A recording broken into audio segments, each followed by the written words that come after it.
It's time to get to the process of filing a petition with the tax court. Remember, you can file the petition yourself and represent yourself, hire an attorney, or there may be a low-income taxpayer clinic in your area. We'll show you how to find the clinic nearest to you in the section on pre-trial matters coming up next. Let's get to the forms. They're on the tax court website and in your packet. Go to the home page and click on the tab for forms. You'll see several forms to choose from. Click on Petition, Simplified Form. You can fill out the forms online or print out the form and fill it out by hand. Carefully follow the instructions on the website or in your packet.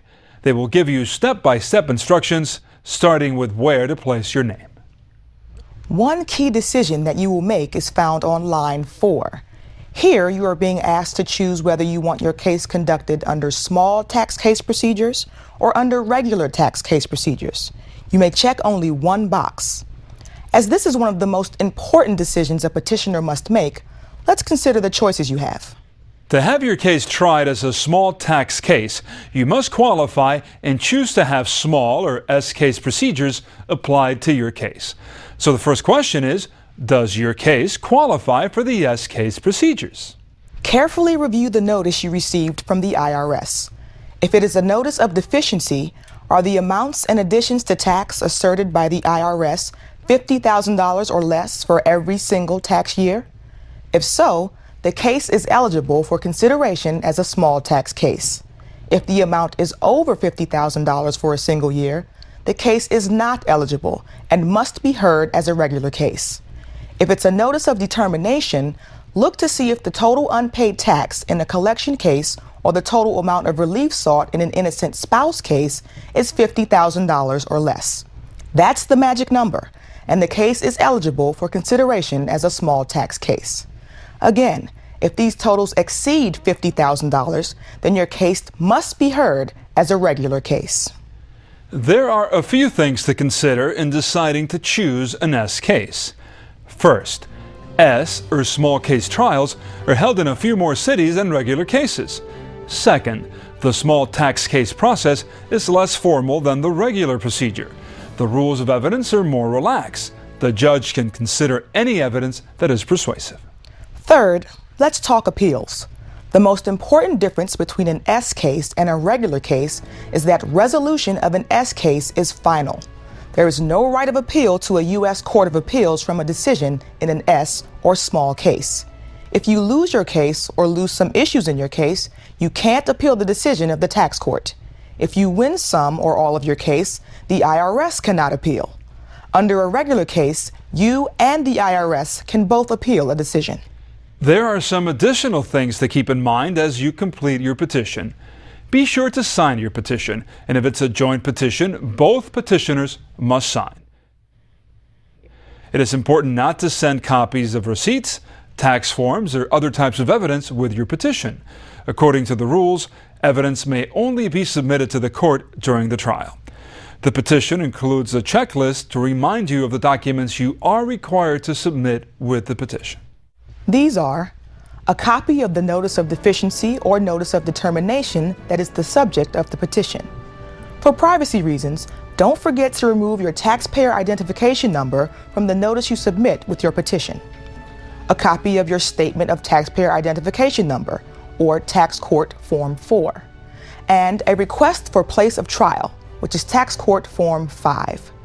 These last two forms are included in your packet and may be filled out and printed along with your petition. And don't forget to include the filing fee of $60. This needs to be paid by check or money order payable to the clerk of the United States Tax Court. Let's also take a look at the privacy notice. The privacy notice advises you that Form 4, where you provide the court with your taxpayer identification number, will not be part of the public record of your case. This helps to protect you from identity theft. The privacy notice also recommends other important steps you can take to protect your privacy. Finally, it's time to print all 3 forms and sign your name to each one. Notice that the form asks for your address and phone number. Don't forget to fill in these blanks as well. If you're using a computer to fill out the forms, fill out this section before you print.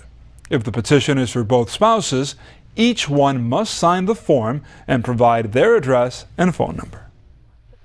The petition form is intended to be as easy to fill out as possible. Don't worry about your petition being perfect. You'll have a chance to correct mistakes later. It's time to mail the petition to the tax court with a copy of the Notice of Deficiency or Notice of Determination attached. Include Form 4 and Form 5. And don't forget a check or money order for $60 payable to the Clerk of the United States Tax Court. Be sure to keep copies of all the documents for yourself, and most importantly, be sure to meet the deadlines set forth in the letter you received. If you can't afford to pay the $60, you can ask the court to waive the filing fee.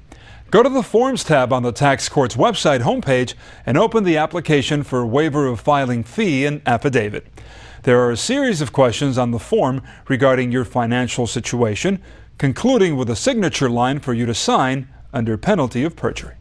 We keep reminding you because it's critical that you mail the petition to the tax court by the date listed on the letter you received.